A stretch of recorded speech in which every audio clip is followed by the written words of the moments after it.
Sí, así es. Y bueno, ahora sí vamos a entrar en materia a presentarles a nuestro invitado, el licenciado Norberto Gómez. Buenos días. Muy buenos días, es un placer estar con ustedes, Gina, Mireya, y saludar a su respetable auditorio. Un enorme gusto que me hayan invitado.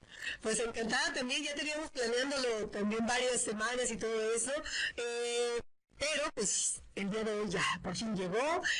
Y es un tema que me interesa, que suena así como que, caray, hay otro tipo de derecho acaso. Bueno, el licenciado hablar del derecho que se aplica en las comunidades indígenas y los pueblos indígenas. Y pues mejor vamos a empezar desde presentarlo. ¿Cuál es su cargo? ¿Cuál es su experiencia en este tema? Mire, Gina, los cargos, títulos y gente que se dice intelectual no terminan por gustarme del todo. Su servidor, a pesar de tener un doctorado, haber estudiado 2 licenciaturas y una carrera técnica a la vez, haber ocupado casi todos los cargos como servidor judicial, incluyendo el de juez, después de todo eso, de lo que más orgulloso me siento es de haber sido pescador en mi pueblo, de haber aprendido el secreto para comer sanamente, de haber descubierto la buena lectura, de poder hacer escritos rimados y prosados, de poder hacer música. Eso es maravilloso. De haber descubierto en la primera y última decepción amorosa que tengo corazón, yo que siempre creí que no lo tenía. Me enorgullece poder seguir haciendo deportes como un adolescente, subir montañas y nadar salvajemente, y el hecho de viajar por muchos lugares y descubrir que en cada pueblo, en cada ciudad a los que llego, pese a mis múltiples errores, todavía tengo amigos que me ayudan a mejorar y me aumentan el alma. Por todo eso, es que no terminan de gustarme los títulos ni los cargos, porque al final de cuentas no valemos por eso, sino por lo que hacemos para cambiar lo que somos, para mejorar y ayudar a los demás. Por eso, Me gustaron más mis tiempos de pescador, creo que uno es por lo que hace o por las actividades que desempeña. Creo que uno debe de buscar ser mejor y perfeccionarse. Porque su servidor estuvo en Jesús María, en el municipio del Nayar, un pueblo muy bonito. Ahí estuve de juez y aprendí muchísimo. No hay como estar en algún lugar para aprender de su cultura, de sus costumbres. Y ahí me di cuenta que no nos entendemos a veces algunos grupos indígenas como el Wixárika, el Huichol y el Nayari o Cora. Y hay mestizos y a mí me parecía que no nos entendíamos como no nos entendíamos desde el principio. Por ejemplo, cuando recién llegaron los españoles a Yucatán, preguntaron que si cómo se llamaba ese lugar. Llegaron a su encuentro un grupo indígena, eran mayas, y les preguntaron los españoles a ellos que si cómo se llamaba ese lugar, y ellos respondieron Tectatán, Tectatán. Y los españoles creyeron que les decían Yucatán, pero en realidad lo que decían los indígenas es no te entiendo nada, primo. Y digo, por supuesto que no decían primo, pero sé que su auditorio llega a la zona norte del estado y me encanta la zona norte, es gente transparente y súper directa. Y las veces que iba a la zona norte pues son primos, pero en realidad eso es lo que le decían los mayas, no te entiendo nada, y ellos no entendieron y seguimos sin entendernos, ¿eh? En la sierra, en la realidad, no nos entendemos mucho. Por ejemplo,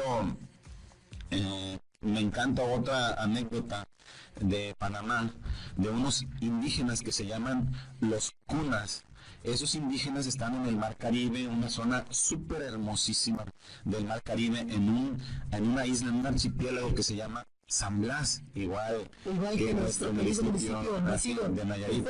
En ese archipiélago de San Blas, en Panamá, están los indígenas cunas, y los mestizos y otros grupos indígenas dicen que los cunas huelen mal, que son sucios, que no se bañan. Pero hay personas, hay historiadores, hay autores que han ido a ese lugar, principalmente un autor uruguayo que se llama, que visitó ese archipiélago de San Blas en Panamá y que descubrió que esos indígenas cunas son los más limpios, que él se coronó en el tiempo que estuvo ahí con ellos, se coronó el rey de los cochinos, porque resulta que esos indígenas se bañan 3 o 4 veces al día. nada más que tienen piojo. Pero resulta que su tradición manda que el que quiere casarse tiene que quitarle todos los piojos, todos esos bichitos demoníacos, tiene que quitarle sus piojos. Entonces, si alguien quiere casarse, tendría que pasar por ese martirio de quitarle todos los piojos. Por eso, los indígenas cunas se dejan los piojos.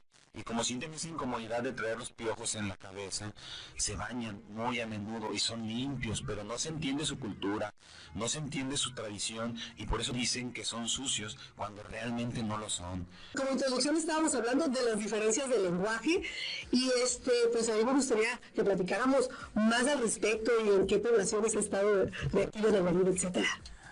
Muy bien, Dina, muy amable, muchas gracias. Primero le comento que no me gusta ser formal, eso de licenciado, no me diga, puede decirme compa o amigo. Beto Gómez, a sus órdenes. A ver, vale, dijeron por aquellos rumbos. Es correcto, o primo aquí para mi casi paisana. Sí, creo que los títulos no lo hacen a uno. Conozco muchos doctores y a veces veo a mis amigos pescadores o a mis amigos frontenistas o basquetbolistas o beisbolistas y son más inteligentes que muchos doctores que conozco. Además, eso de doctor, cuando a veces me dicen doctor en alguna universidad del país en la que tengo la oportunidad de dar clases, me siento como que si estuviera en un hospital y no sé curar a nadie, y me asusta, y entre más grande sea el cargo, pues es más responsabilidad. Así es que no me gusta, ni me gusta la formalidad, me gusta más ser quien soy y ser alguien auténtico sin formas, sin formalismo. Me voy a interrumpir un segundito porque fíjate que eso es algo que mucha gente no sabe y pues qué mejor que nuestro programa me gusta que conozcan nuevas cosas. De repente escuchamos maestro y pensamos en un profesor, escuchamos doctor y pensamos en un médico. Así se acostumbra a decir aquí y está bien, pero bueno, maestros cuando tienen su maestría y doctorado, pues ya les llamamos doctores, pero aquí en México, si decimos licenciado, pensamos en abogados, en automático. Ajá, y bueno, aquí mira, ella es licenciada. Sí. Pero con dedicaciones. Así es, de repente allá cuando ando en Palma Grande tengo un vecinito que me dice licenciada y así como que el otro día se quedó alguien, ¿por qué licenciada? Sí, es que pues la carrera es licenciatura, no precisamente es porque sea abogada, pero sí tenemos esa idea. Así es. Y bueno, pues para nuestros queridos radioescuchas, pues ahí un poquito de más para que cuando escuchen doctor y no lo vean con su maletín de medicinas. Perdón, ahora sí, continuamos. Es correcto, nada más era para romper el hielo y quitarnos esas formalidades, sobre todo aquí en esta cabina tan acogedora y con personas como ustedes tan amables. Hablábamos de los pueblos indígenas y por qué cuando estuve en la zona serrana, una zona importante de nuestro estado, descubrí que no nos entendemos así como desde la literatura les comenté que cuando llegaron los españoles a Yucatán no se entendieron, así como no se entienden a los indígenas cunas en el archipiélago de San Blas en Panamá. Igual también descubrí que en Nayarit no nos entendemos. Por ejemplo, había muchas personas que les reían o hacían mofa de ciertas personas de origen cora que venían de una zona muy alejada que se llama Santa Teresa, que es un lugar súper frío, y decían que olían mal y se alejaban de ellos. Cuando llegué a ese pueblo y fui a visitar esas comunidades, descubrí primero que hace un frío exagerado en aquella zona serrana de Santa Teresa, pero en el lugar en el que estaba, en Jesús María, es súper caliente, es como que si estuviéramos en Tecuala o en San Blas o en Santiago, porque es un pozo donde está ahí, donde pasa un río importante, hace muchísimo calor. Entonces, los indígenas que vienen de un lugar tan frío vienen con su ropa para frío. Vienen con sus chamarras y por supuesto que llegan a un lugar súper caliente y por lógica sudan, pero hay que entender su realidad, no hay que marginarlos, entendamos una realidad también. Muchos de los mestizos que llegan a ese lugar ven con morbo que ciertos indígenas se bañan en el río desnudos. Creo que hay que quitarnos esos tabús. Sí. Realmente muchos de los temas, desde el propio matrimonio, son ideas importadas, son ideas europeas. Nosotros, antes de la conquista de los españoles, había, por ejemplo, muchas mujeres que mandaban. Y para los europeos, la mujer no estaba más que destinada a cocinar, a obedecer y esperar, cuando mucho, a que el hombre llegara y poderse casar. Mientras nosotros no éramos tan ignorantes, teníamos una cultura impresionante hacia el sur con los incas, en el centro de Latinoamérica los mayas y en todo el demás territorio los aztecas. Pero en nuestros territorios la mujer tenía calidad de mando.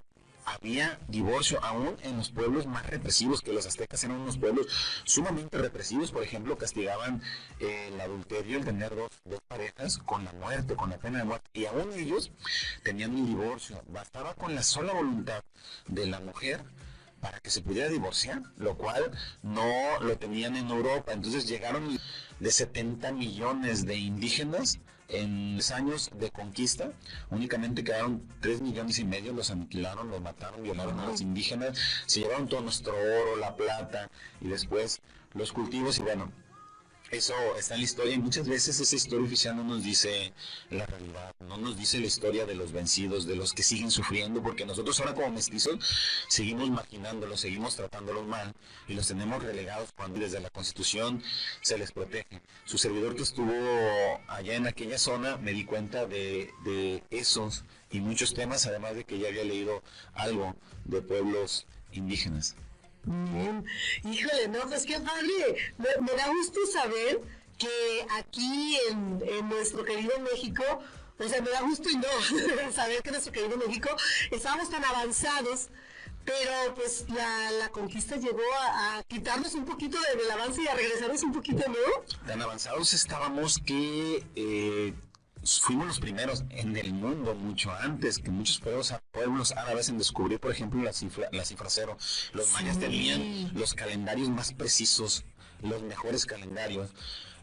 Los incas habían hecho muchos descubrimientos. Nosotros, en nuestro país, habíamos descubierto el fútbol mucho antes que muchísimos pueblos, y se los atribuyen, por ejemplo, a los ingleses, que ellos fueron los pioneros en fútbol. No es cierto, nosotros ya jugábamos al fútbol, aunque se golpeaba la pelota con la cadera, pero ya sabíamos de fútbol, y no era un pueblo ignorante, teníamos libros interesantes, teníamos estudios científicos, teníamos una lengua, pero yo de repente leo en los libros oficiales y de pronto descubro, por ejemplo, que Vasco Núñez de Balboa dice la historia oficial que fue el primero que se subió a un cerro grande en Panamá y fue el primero que pudo avistar, que pudo ver los dos océanos, el Océano Pacífico y el Océano Atlántico. Él fue el primero, según la historia oficial, Vasco Núñez de Balboa, un conquistador. Pero yo me pregunto, como también se pregunta Galeano, es los indígenas no tenían ojos. ¿Acaso ningún indígena había subido ese cerro y había visto los dos océanos? Y nos dicen así esa historia oficial, que Cristóbal Colón descubrió América, pero creo que ya estaba descubierta, y creo que ya habían venido otras personas a Latinoamérica y habían llegado nada más por el puro gusto de conocer nuestras culturas, de conocer otras tierras. Bien, pues vamos a ir a una pausa comercial. Chere. Eso. Es que por eso le pongo ahí dos. Instituto Lingüístico. Yo estuve en México allí con... Apetimoshe. Apetimoshe. Apetimoshe. Apetimoshe. ¿Qué es eso?